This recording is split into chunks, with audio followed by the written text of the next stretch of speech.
용서는 어쩌면 우리에게 가장 힘든 일 중 하나가 아닐까 생각합니다. 나에게 물리적, 정신적으로 고통을 준 사람을 용서하는 일. 이건 할 수 있다, 없다의 문제가 아니라 그냥 하고 싶지 않은 일이죠. 하지만 마음의 평화를 위해서는 반드시 해야 할 일이기도 합니다.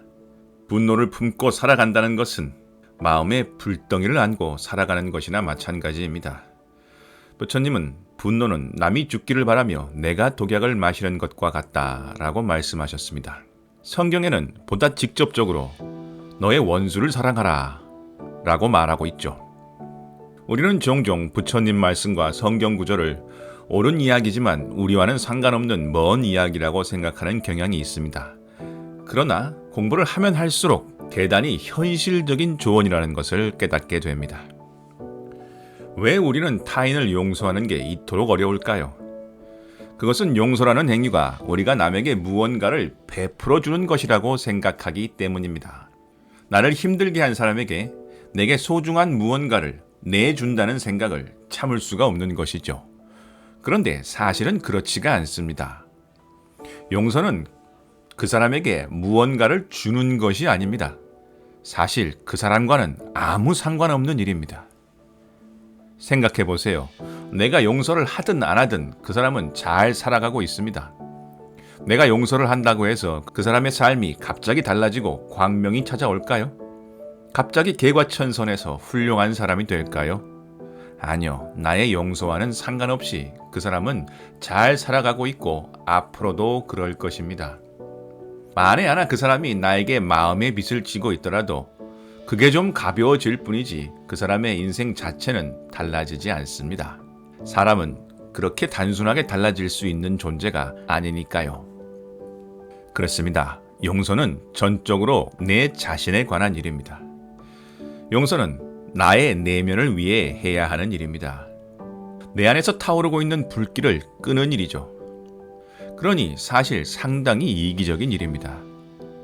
용서는 더 이상 그 사람을 내 안에 잡고 있지 않겠다는 선언입니다. 우리가 누군가에 대해 분노할 때 그 사람은 우리의 내면 속에서 언제나 존재합니다. 우리는 우리가 사랑하는 사람보다 우리를 화나게 하는 사람에 대해 훨씬 더 많이 생각합니다. 마음속으로 언제나 그 사람과 대화를 합니다. 내가 얼마나 화가 났는지, 어떤 벌을 주고 싶은지, 나한테 왜 그랬는지 질문을 던지고 끝없이 대화를 하죠. 분노가 너무 커지면 사랑하는 사람도 눈에 보이지 않고 지금 내가 해야 할 일에도 집중을 하지 못합니다. 삶 자체가 분노를 일으킨 그 사람으로 꽉 차버립니다.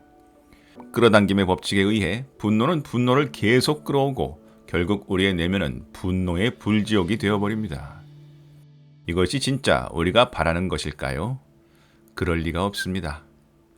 그러니 누군가 나를 아프게 했다면 그 사람을 최대한 빨리 우리의 내면에서 몰아내야 합니다. 그렇게 할 수 있는 가장 빠르고 효과적인 방법은 용서와 연민입니다. 네, 압니다.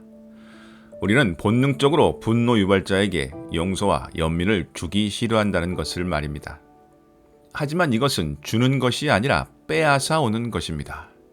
분노 유발자가 차지한 내 내면을 다시 빼앗아 오는 것이죠. 그러니 최대한 빨리 용서하세요. 가장 좋은 용서의 방법은 사랑을 보내는 것입니다. 자해 명상은 그렇게 할 수 있는 최고의 방법입니다.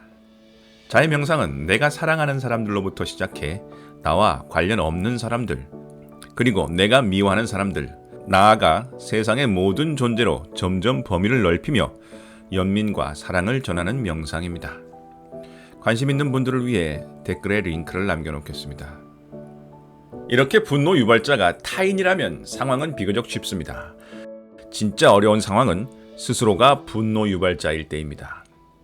사실 이런 일은 우리 모두에게 일어납니다. 남을 용서하는 것은 스스로를 용서하는 것에 비하면 정말 쉬운 일에 속합니다. 타인과는 물리적 거리가 있어 내면에서 용서하면 의식에서 사라집니다. 미운 직장 상사라도 24시간 붙어 있는 것은 아니고 직장에서 퇴사하면 영원히 보지 않을 수도 있지만 분노 유발자가 나라면 상황은 달라집니다. 아마 스스로에게 화가 나 있지 않은 사람은 거의 없을 것입니다. 이에 대한 대부분의 반응은 외면과 무시입니다. 마음 아주 깊은 곳에서 스스로에 대한 분노는 차가운 냉소로 바뀝니다. 네가 그렇지 뭐. 넌 그래서 안 돼. 너 때문에 내 인생이 이 모양이다. 마치 사고를 치는 나와 그것 때문에 피해를 입는 나가 하나가 아니고 둘인 듯 생각하며 비난하고 화를 냅니다. 네, 맞습니다. 사실 우리는 하나가 아니라 둘, 셋입니다. 다이어트를 결심하는 내가 있고 결심을 깨고 아이스크림을 퍼먹는 내가 있습니다. 절대 술 먹고 헤어진 연인에게 전화를 안 하겠다고 결심하는 내가 있고 취해서 전화를 하는 내가 있습니다. 프로이드는 다이어트를 결심하는 나를 자아, 아이스크림을 퍼먹는 나를 이드라고 하였고 융은 전화를 참는 나를 페르소나, 전화를 거는 나를 섀도우, 그림자라고 하였습니다. 영성계의 아인슈타인이라고 불리는 켄 윌버는 이 대립항이 하나로 통합될 때 우리는 페르소나 수준에서 자아의 수준의 존재로 진화하고 다음 단계인 전유기체적 존재로 나아갈 수 있다고 말합니다. 전유기체적 존재란 인간과 동물을 포함한 전유기체를 하나의 덩어리로 보고 그 대립항으로 환경을 놓는 것입니다. 그 다음 단계는 환경을 비롯한 모든 것을 하나로 보는 하빌의식의 수준이죠. 켄 윌버의 의식 진화 수준 이론에 따르면 최초의 영적 발전 단계는 자아와 에고, 페르소나와 그림자, 자아와 이드, 무엇이라고 부르든 원초적 실수를 하는 나와 그 실수에 화를 내는 나의 통합입니다. 무엇으로 통합할 수 있을까요? 오직 용서와 연민을 통해 이 통합이 가능해집니다. 실수하는 나를 있는 그대로 받아들이는 것, 따뜻한 연민의 시선으로 바라봐 주는 것, 실수하는 나의 욕구와 욕망에 귀 기울여 주는 것, 이런 과정을 통해 내면의 밸런스를 잡는 것입니다. 실수하는 나도 화를 내는 나도 그저 나의 일부이고 각자의 필요에 따라 움직이고 있다는 것을 이해하는 것이죠. 이렇게 용서를 통해 우리는 비로소 진화할 수 있습니다. 자신을 용서하고 통합했다면 다음 단계는 타인을 용서하고 통합할 차례입니다. 그리고 환경, 우주 전체로 자신의 경계선을 확장해 나가는 것, 그것이 켄 윌버가 그의 책 무경계에서 이야기하는 의식의 궁극적인 확장입니다.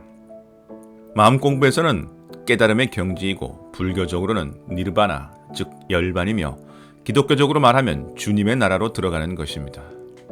이 모든 것은 오로지 용서와 사랑을 통해 가능한 일입니다. 오늘 의식의 확장과 내면의 평화를 위해 그 첫 발을 내딛어 보세요. 여기까지 지당한이었습니다. 감사합니다.